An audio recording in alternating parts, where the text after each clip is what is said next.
Aunque un tanto olvidado actualmente, Jack London ha sido uno de los escritores más famosos, más populares, más conocidos de los Estados Unidos, y no solo de los Estados Unidos, sino también de Europa y de América Latina. Durante mucho tiempo fue una referencia por sus obras, que son relatos muy amenos, muy ricos, muy vivos de diversas aventuras que están asociadas con su vida.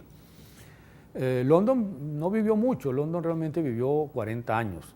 Murió en 1916, había nacido en 1876. Su vida fue una vida corta, pero fue una vida muy llena de actividades, de aventura. Particularmente la primera etapa, su adolescencia y los comienzos de su juventud, fueron de un dinamismo y de una diversidad enorme. Después tuvo una vida un poco más asentada. Él nació en San Francisco, nació en California en 1876. Era hijo natural, pues hijo ilegítimo. Y el hecho es que él no logró saber muy bien quién había sido su padre, a pesar de que se preocupó por ello. Su madre lo educó a él, pues de alguna forma, como hijo sin un padre reconocido. Él trató de averiguar quién había sido su padre. Se sospechaba que había sido William Chaney, y William Chaney era un abogado y astrólogo de más o menos cierta fama, pero que negó ser el padre, le negó al propio Jack London ser su padre. La madre, en cambio, que se llamaba Flora Wellman, la madre declaró que sí era el padre, pero que la había abandonado a ella, o ella lo había abandonado a él. En todo caso se habían separado porque él quería que abortara y ella no quería abortar. Y finalmente, cuando Jack London nace, él adquiere prácticamente ese apellido London porque su madre, Flora Wellman, se ha casado con un ex soldado de la guerra civil de apellido London y vive prácticamente con ellos. Viven en Oakland, y él recibe mucha educación y mucha ternura, mucha relación maternal de una ex esclava a la cual él prácticamente consideraba su madre. Intentaron darle una buena educación, pero a pesar de que le gustaba mucho leer, decidió prácticamente que quería una vida aventurera. Y toda su adolescencia es una adolescencia llena de aventura. Abandonó los estudios, le interesó el mar, se convirtió en marino. En una época actuó como grumete en un barco y fue a dar al Japón. Anduvo mucho por California, allí fue pescador clandestino de ostras, fue contrabandista, fue pirata, trabajó pues, como diversas ocasiones como marino. Trató alguna oportunidad de comprarse un barco y su especie de madre adoptiva le prestó el dinero, pero lo que compró fue una chatarra que se hundió y prácticamente fracasó.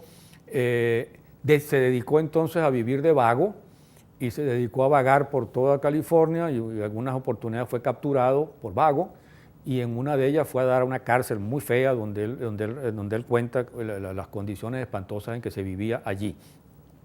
Finalmente decidió incluso dar un salto raro, y entonces, después de haber sido contrabandista y pirata, terminó trabajando en la Policía Marítima de California.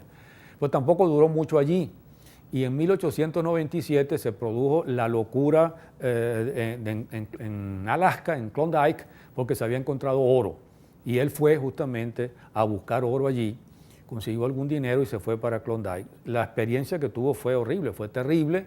Allí no encontró oro, por supuesto, enfermó de escorbuto, perdió varios dientes, casi muere, y finalmente regresa a California. Pero con todo este bagaje de aventuras y su deseo de escribir, él empieza entonces a escribir.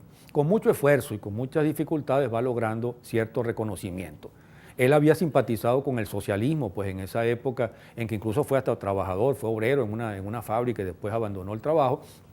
Tenía pues ideas bastante progresistas, pero en la medida en que va adquiriendo poder y riqueza con sus obras, que empiezan a difundirse, a ser reconocidas, el socialismo se le va ablandando un poco y termina convertido en una suerte de burgués progresista. Se compra un gran rancho en California y allí vive el resto de su vida con su segunda esposa.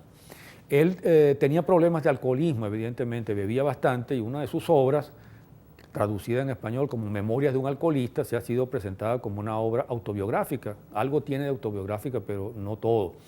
Y además tenía cálculos renales, tenía muchas enfermedades y se usaba morfina para tratar esos cálculos. Y él murió, se ha dicho que suicidado, pero algunos de sus biógrafos más recientes dicen que no, que realmente fue un exceso de morfina para calmar unos dolores muy fuertes. En todo caso, su obra pues, fue una obra que tuvo una gran difusión.